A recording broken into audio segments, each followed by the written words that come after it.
Então, quem é esse operador que tanto a gente tem falado aqui? É a pessoa habilitada e treinada com conhecimento técnico e funcional do equipamento. É o responsável direto pela segurança da operação, pessoas e demais bens inerentes a ela. Então, o operador de Munk, ele é aquele trabalhador que recebeu o treinamento de formação e que posteriormente, na entrada da empresa, quando foi contratado, fez também a reciclagem e tem a habilitação conforme é solicitado pelo Código de Trânsito Brasileiro. Fez os exames médicos específicos, tem o treinamento de formação, tem a reciclagem, então ele é autorizado pela empresa a fazer a operação do Munk, a operação do equipamento. E aí a norma deixa mais uma vez claro que o operador ele é responsável pela sua segurança, pela segurança da operação de outras pessoas e demais bens inerentes, interligados a essa operação. É tudo que a gente tem visto aqui até agora e que a gente vai continuar vendo. Então ele é responsável pela sua segurança, por garantir as condições e inspecionar as condições de segurança do equipamento, dos acessórios, é cuidar da segurança das outras pessoas, então é sinalizar, delimitar a área e cuidar também de tudo que está à sua volta. Então, onde ele vai depositar essa carga que a gente acabou de falar, no momento dessa movimentação, se existe o risco de bater em alguma estrutura, em outra máquina, em outro equipamento, se eu tenho rede elétrica próxima. Então, ele precisa ter um olhar mais amplo de toda a situação, cuidar de tudo. Por isso que não pode ser qualquer pessoa para operar o equipamento. Ah, Thiago, eu tenho carta I, B, eu tenho carta E, eu sei dirigir, eu sei conduzir um caminhão. Posso operar o Munk? Não. Você pode dirigir, conduzir o veículo. Operar o equipamento, aí já é outra história. Eu preciso ter a capacitação específica. Treinamento de formação, treinamento de reciclagem, os exames e a autorização da empresa. Por quê? A gente acabou de falar de todas essas responsabilidades que o operador tem. Então não pode ser qualquer pessoa. Ah, eu dirijo o caminhão, então eu vou operar. Igual a gente vê, por exemplo, com empilhadeira. Ah, não, eu sei dirigir carro, então eu posso operar. São situações diferentes, são condições distintas. Uma coisa é dirigir um carro, outra coisa é operar uma empilhadeira. Uma coisa é dirigir um caminhão, outra coisa é operar um Munk. São situações diferentes que exigem tratamentos, condições diferentes também. Então, o operador, quem pode operar um Munk é o operador. Quem é o operador? O cara que tem treinamento de formação para operador de Munk, que fez os exames médicos específicos para sua função e que fez também a reciclagem, que é a empresa que te contratou que deve fornecer. Cumprindo com esses conceitos, com esses parâmetros, aí sim eu sou operador, sou autorizado e posso operar o equipamento. Fora isso, não posso. Por isso, mais uma vez, a importância do crachazinho, da identificação do operador e que essa chave não fique lá no contato quando o operador lá não estiver. Então, por qualquer motivo, parou para ir no banheiro, para almoço, para buscar uma ferramenta, enfim, para qualquer que seja a finalidade, procure deixar o caminhão, o equipamento no local seguro, apropriado, calçado e retire a chave. A chave fica no bolso do operador ou vai ficar lá num craviculário, num local onde somente as pessoas autorizadas tenham esse acesso. Não é brincadeira, não é qualquer pessoa que pode operar o equipamento. A gente vai ver agora também alguns conceitos, né, que a norma nos traz para que a gente conheça um pouquinho dos procedimentos que a gente vai falar na sequência. Então são alguns conceitos básicos do guindalto, do Munk, de máquina, de equipamento, alguns termos que a gente vai utilizar daqui para frente no treinamento, que é importante que vocês conheçam. O primeiro deles é o guindalto. É um conjunto mecânico instalado em caminhões e movido por circuito hidráulico, cujo acionamento é obtido através de um sistema formado por tomada de força, cardan e bomba hidráulica.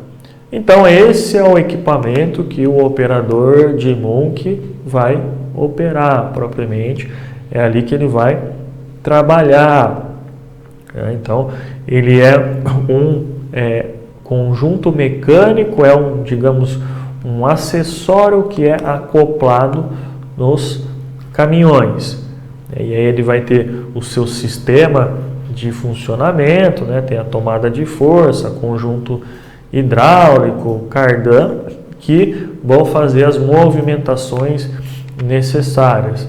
É com ele que a gente vai fazer a movimentação, o posicionamento, né, o transporte de materiais. É ele que dá o nome, digamos assim, ao nosso treinamento. Então a gente tem o caminhão, que é um veículo comum e que neste caminhão então é acoplado, é inserido esse guindalto, é inserido o Munk, que é através desse Munk que a gente vai fazer as movimentações.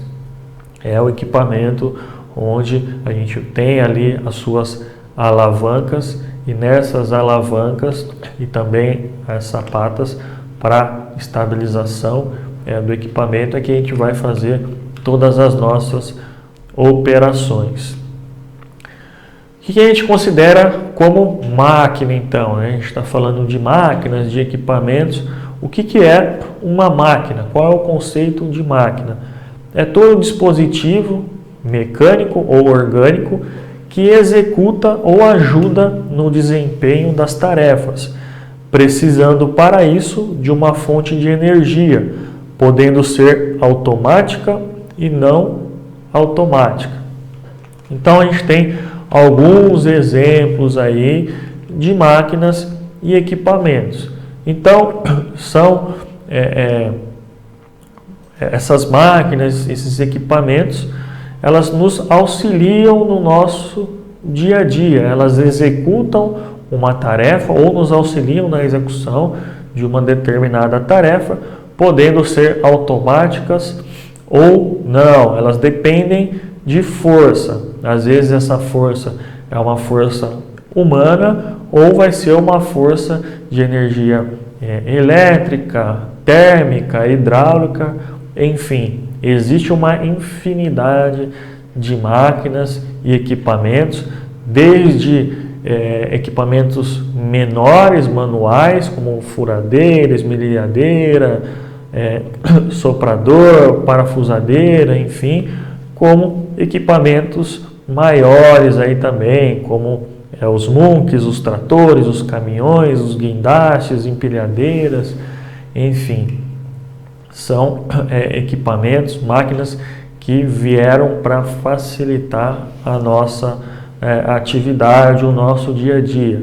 Em alguns casos, então, eles executam a tarefa, em outros vão auxiliar na execução dessa tarefa, podendo ser automáticos ou não. As máquinas não automáticas são aquelas que precisam de energia permanente do operador para executar o trabalho. Um exemplo disso, então, é uma furadeira manual, né, que ela antiga, onde o operador ele precisa permanentemente ali estar exercendo uma força sobre ela para fazer a atividade. Então a máquina não automática, que ela depende da força humana, ela auxilia na execução da atividade, porque é ela que vai estar furando ali a parede. Mas eu preciso de um operador, eu preciso de alguém para ficar ali exercendo uma força sobre ela para fazer esse furo na parede. Então é uma máquina não automática, depende aí da força humana para executar a função. E aí a gente tem as máquinas automáticas, que são aquelas onde a energia provém de uma fonte externa, como elétrica, térmica, mecânica, hidráulica, enfim, são as máquinas e equipamentos, como por exemplo o nosso Munk, como a empilhadeira, como uma britadeira, enfim, existem outras fontes de energia, não depende da força humana, às vezes força humana, às vezes tração animal. Então essas máquinas automáticas, elas são acionadas através, muitas delas, de eletricidade, de combustão, de energia térmica, hidráulica, enfim, outros meios de energia para que esses equipamentos funcionem. A gente vai ter um outro conceito também, que a gente vai ver essa sigla em alguns momentos, CMT, que é a carga máxima de trabalho. Como o próprio nome sugere, é essa carga máxima de trabalho de um determinado dispositivo para içamento de carga. Então a gente tem o exemplo ali de uma cinta que a gente está vendo, amarela, e nessa cinta ela vai ter esse CMT, que é a identificação da sua carga máxima de trabalho, ou seja, o quanto essa cinta pode transportar, quanto essa cinta pode movimentar. Então é carga máxima de trabalho. O nome já é bem explicativo aí, é bem sugestivo. Carga máxima de trabalho é o quanto esse acessório de içamento pode elevar, o quanto ele suporta. Onde eu vou ter essa informação? Nos próprios acessórios. Então, se a gente pegar a cinta ali, vai ter uma identificação com essa carga máxima de trabalho. Por que eu preciso saber disso? Porque às vezes eu vou ter o meu equipamento, o meu Munk já vai ter estabelecido ali a sua capacidade. Eu vou ter o peso da carga. Então eu sei, meu Munk aqui é para 8 toneladas e eu tenho uma carga de 6. Consegue movimentar? Ok, consegue. Mas e o meu acessório? O que eu vou utilizar para servir como elo de ligação entre o meu Munk e a carga? Eu vou ter que ter um acessório ali, que é um cabo de aço, que é uma cinta, que é uma corrente.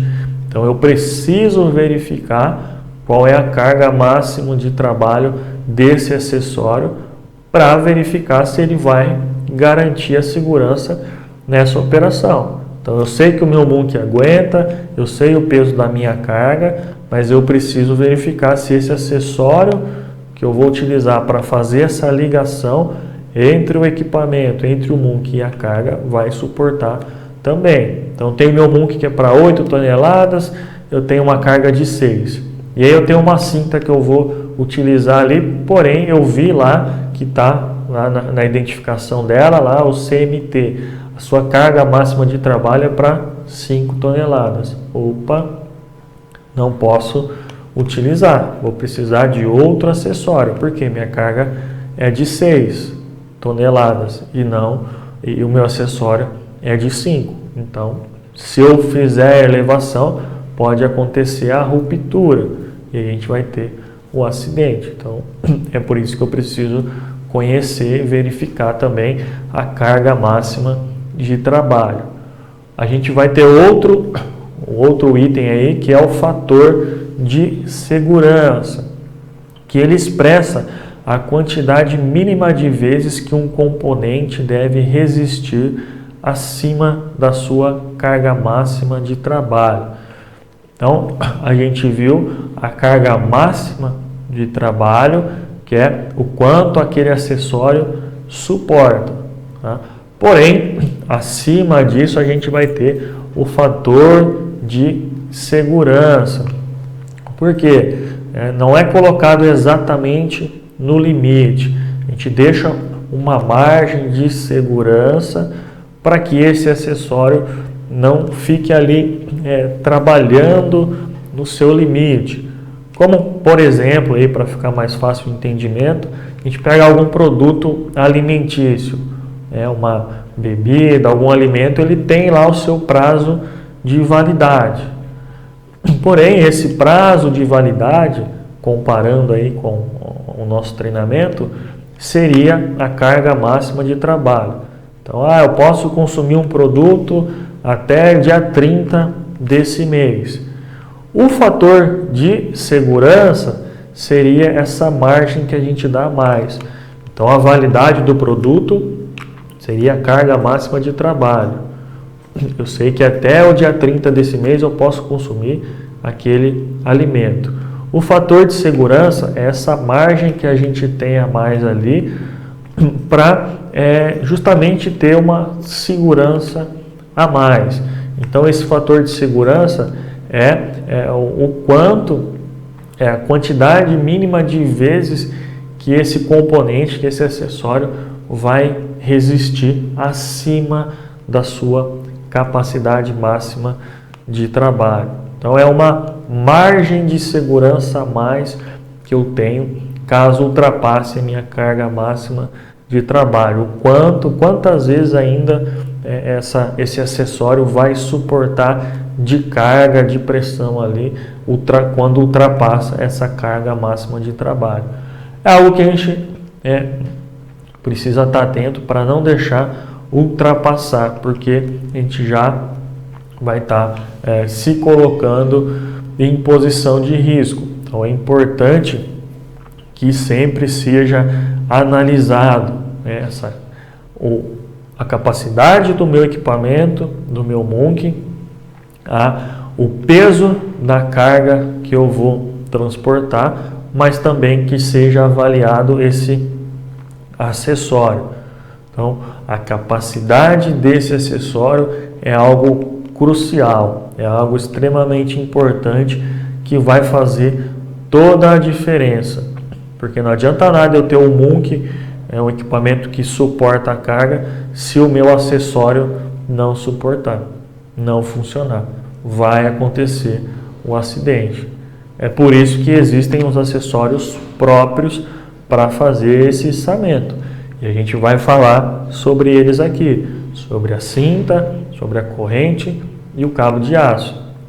Eu não posso improvisar, não posso pegar uma corda que estava jogada ali, que serve para outras coisas, para fazer esse içamento.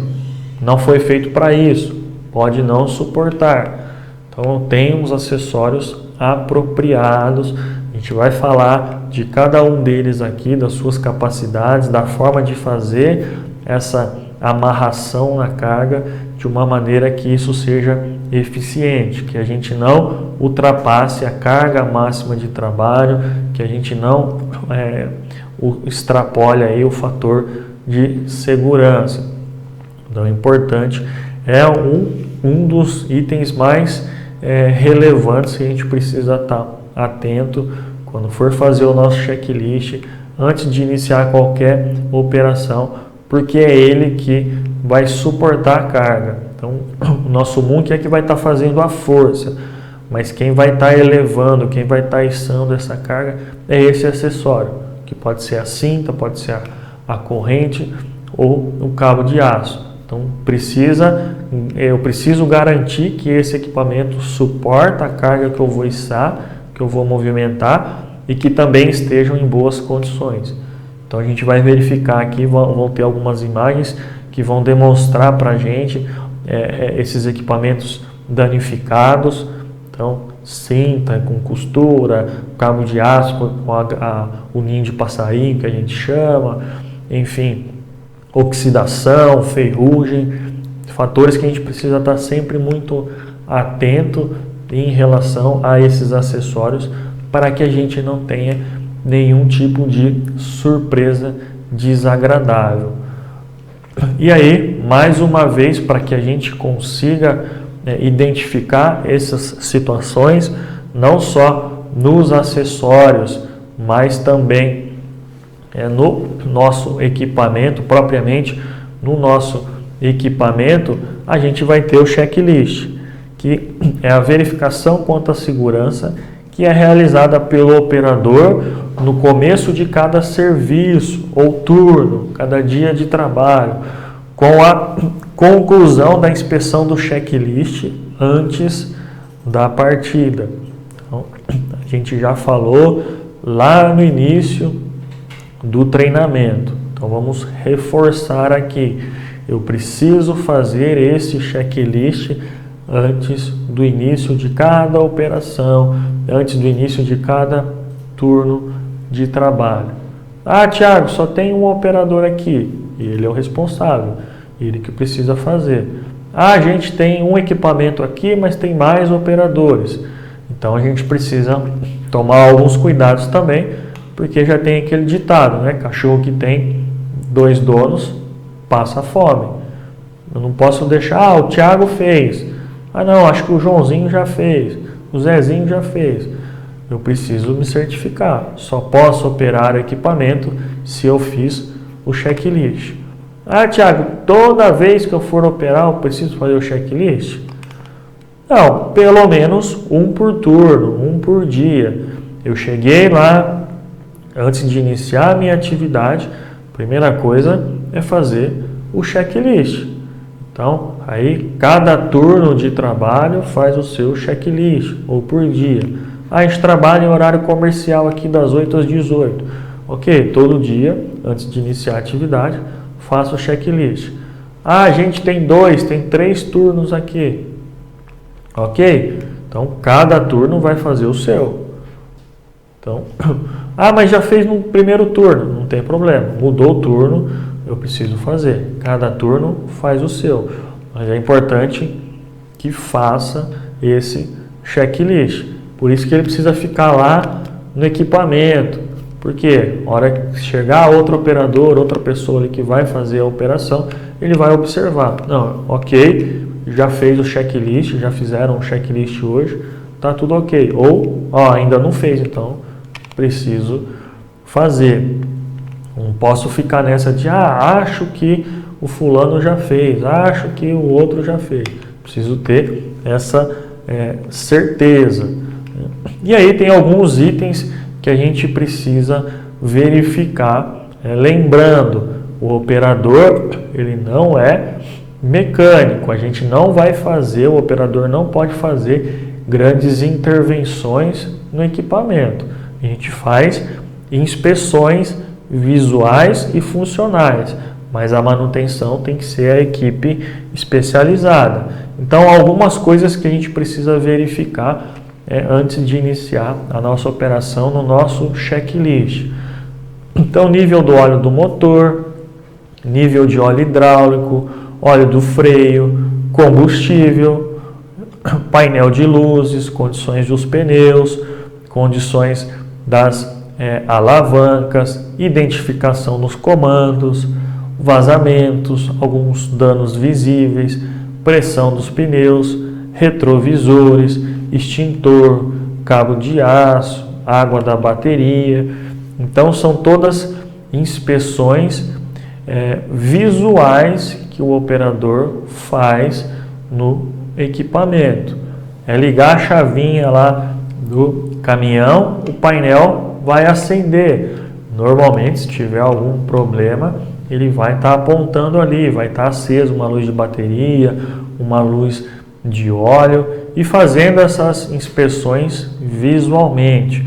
Como a gente já falou aqui, o operador ele não faz manutenção no equipamento. Para isso tem a equipe especializada, vai ter o mecânico, mas é uma inspeção visual, vai seguindo lá, normalmente vai ter o checklist, o formulário, onde ele vai fazendo essas inspeções. Então, nível de óleo, de água, combustível, as luzes no painel, água de bateria, ver condições do pneu, que é importante, ver a sinalização do equipamento, das alavancas, sinalização de capacidade de carga daquele equipamento.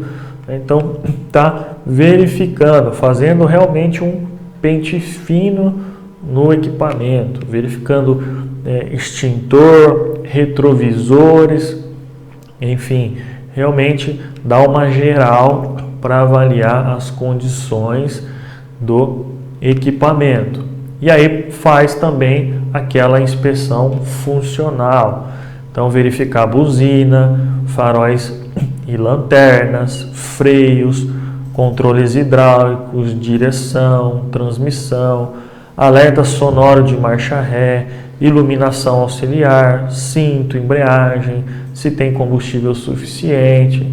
Então, são inspeções que a gente faz visualmente e depois a gente faz uma inspeção funcional do equipamento. Vou me certificar que ele está funcionando corretamente.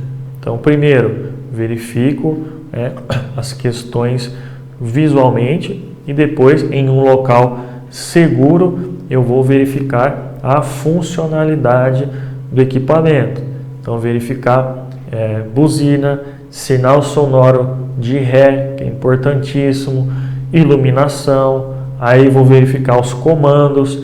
Então, realmente abrir as sapatas, posicionar, vou movimentar a lança, estender, abrir, fechar, dar um giro com a lança, vou fazer todos os testes funcionais também do equipamento em um local seguro, ainda sem carga, para verificar se está tudo funcionando corretamente, verificar se não tem nenhum vazamento ali, se eu tenho a quantidade de combustível suficiente.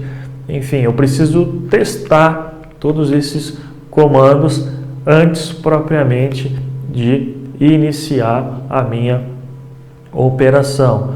É dessa forma que eu vou garantir a segurança. E aí, como eu falei lá no início para vocês, não adianta nada eu simplesmente pegar o papel, pegar a folha do checklist e colocar ok em tudo. Ok. Não serve de nada. Não é o papel do checklist que garante a minha segurança. O que vai garantir a minha segurança é propriamente a inspeção que eu faço. Inspeção visual e funcional. É ir lá no equipamento, fazer esse pente fino, fazer toda essa verificação e depois fazer esse teste em um local seguro. Testar todas as alavancas, todos os comandos, verificar a buzina, iluminação, sinal de ré. É isso que garante. O checklist, o papel do checklist é apenas um meio de comprovação que aquela inspeção foi realizada, foi feita. É um documento, eu preciso arquivar posteriormente. Se tiver qualquer tipo de acidente, de ocorrência, isso vai ser solicitado. Então a gente precisa armazenar de maneira adequada e documentar. A gente documenta através do papel do checklist. Mas se eu ficar fazendo o checklist na salinha, ou mesmo às vezes a gente vê o cara dentro do caminhão, na cabine ali, coloca ok em tudo, nem testou, nem fez nada. Então, não serviu para nada, é só um papel rabiscado. Para que tenha validade, para que realmente a gente consiga ter segurança, eu preciso fazer as inspeções de maneira adequada, visualmente e funcional também. É assim que a gente vai conseguir ter segurança para executar as nossas atividades. E outra ferramenta importantíssima vai ser a APR. Então, é a análise preliminar de risco.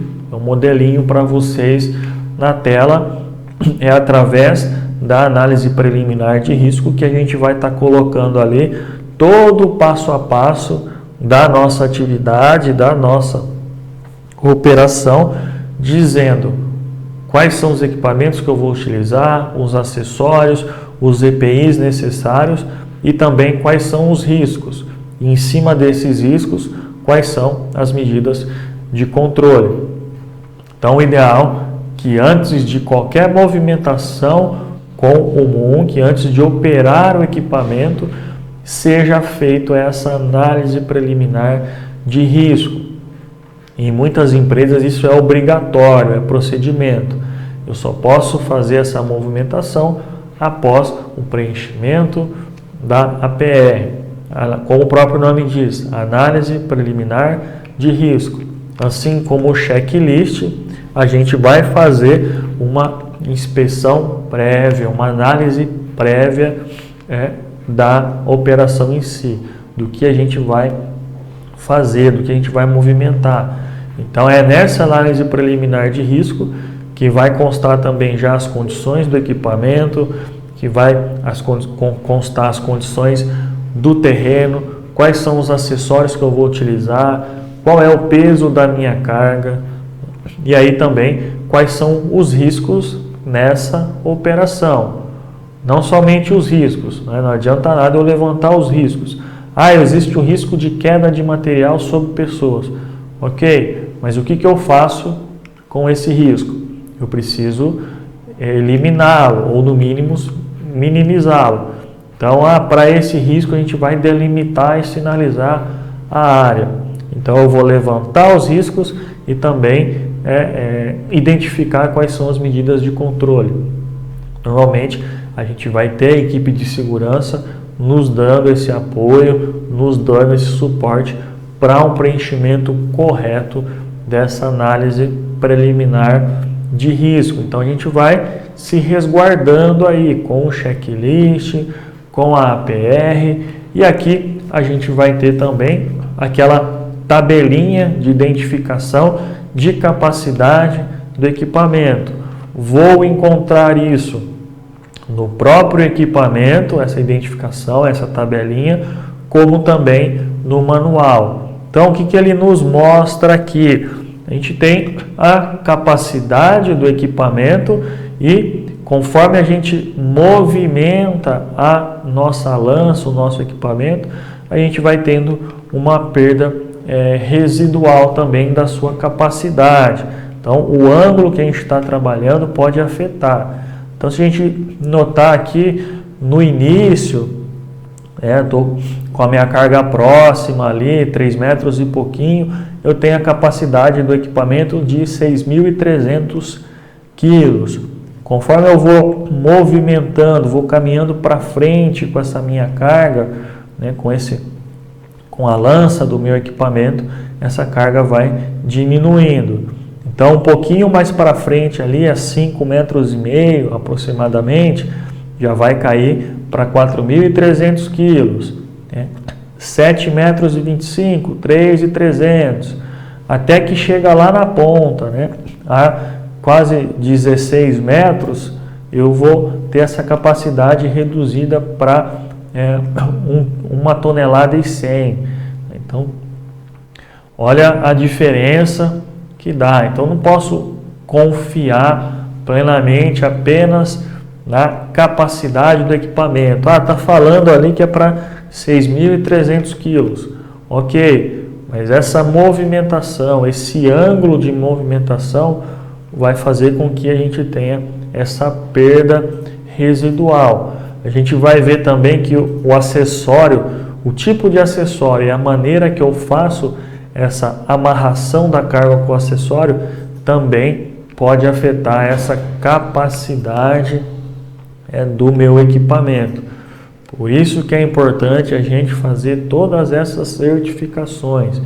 Eu preciso fazer o checklist, eu preciso fazer uma boa análise preliminar de risco, porque é nessa análise preliminar de risco que eu identifico esse tipo de situação, que eu identifico qual é a capacidade do meu equipamento, o peso da minha carga e o acessório que eu vou utilizar, se ele é resistente ou não, e também consigo identificar como eu vou fazer essa movimentação e durante essa movimentação se eu tenho alguma perda ou não.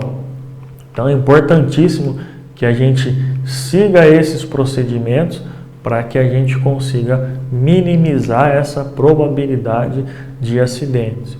Então, recursos a gente tem, ferramentas a gente tem para minimizar essas ocorrências. O que precisa acontecer, então, é a empresa dar essas condições de segurança, é criar essas ferramentas, disponibilizar essas ferramentas e aí o operador colocar isso em prática no dia a dia. Se houver essa junção de fatores, a gente vai conseguir evitar muitos acidentes ou pelo menos minimizar as suas consequências. Então é algo que a gente precisa estar sempre atento no nosso dia a dia.